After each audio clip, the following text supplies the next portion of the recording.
si on en est là aujourd'hui à parler de la vie chère, c'est tout d'abord par rapport à des lanceurs d'alerte ou des militants qui ont levé, on va dire, ce problème.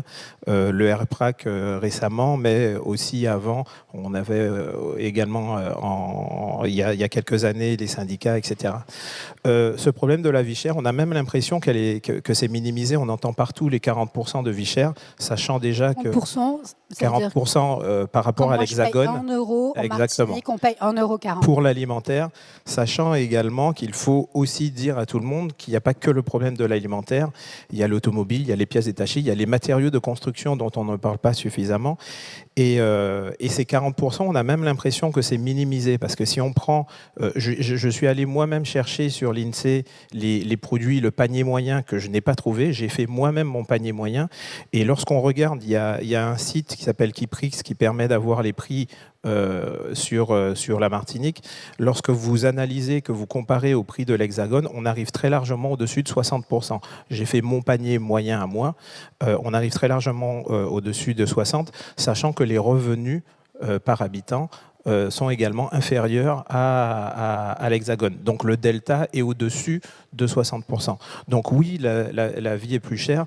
Notre association Ultramarins d'Ubud, on travaille également, enfin principalement sur les billets d'avion, mais qui sont également un bien de consommation.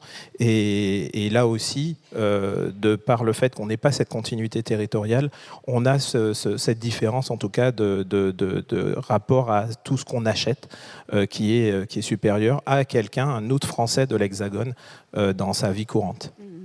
Madame Bellé, le ministre Manuel Valls parle d'un fossé qui menace de devenir un gouffre insupportable. C'est ces mots, il les a répétés à plusieurs reprises.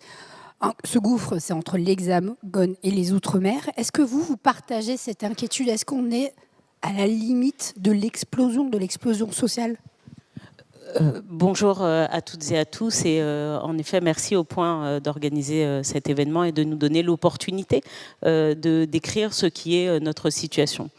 Oui, nous sommes régulièrement au bord de l'explosion, alors presque de l'implosion, et c'est peut-être ce qui fait que le regard que l'on porte finalement sur nos pays des océans dits outre-mer est différent. C'est que quelque part, brûler, casser, finalement vous n'abîmez que chez vous.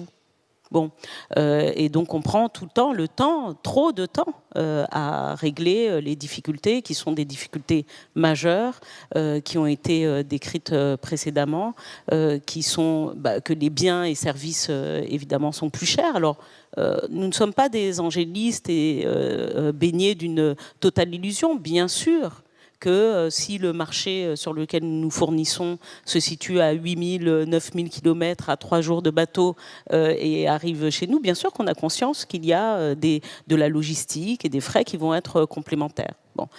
Mais il y a un moment où les politiques publiques, et moi je le dis déjà à l'État, les politiques publiques doivent être de nature à venir baisser les inégalités.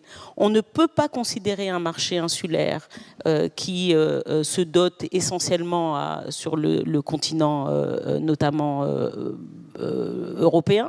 On ne peut pas le considérer comme n'importe quel territoire. Et on ne peut pas dire, bon écoutez, c'est bon, nous sommes dans une économie de marché, tout cela va bientôt s'équilibrer. En France hexagonale, en Europe, aux États-Unis, partout, on n'a pas des acteurs économiques obligatoirement raisonnables. Par contre, on a des acteurs économiques qui font vivre une concurrence parce qu'ils ont de la concurrence, parce qu'ils en ont les moyens. Aujourd'hui, ce que vivent nos compatriotes, ce sont des biens, des services qui les mettent dans une incapacité de vivre dignement, de se projeter dans l'avenir, ce qui provoque l'exil, par exemple, de nos jeunes, qui ne voient pas, d'ailleurs, les perspectives qui pourraient demain leur être offertes. Et c'est en ça que, oui, nous essayons, en tout cas politiquement, de juguler, et on va en parler plus tard, mais par des mesures notamment législatives.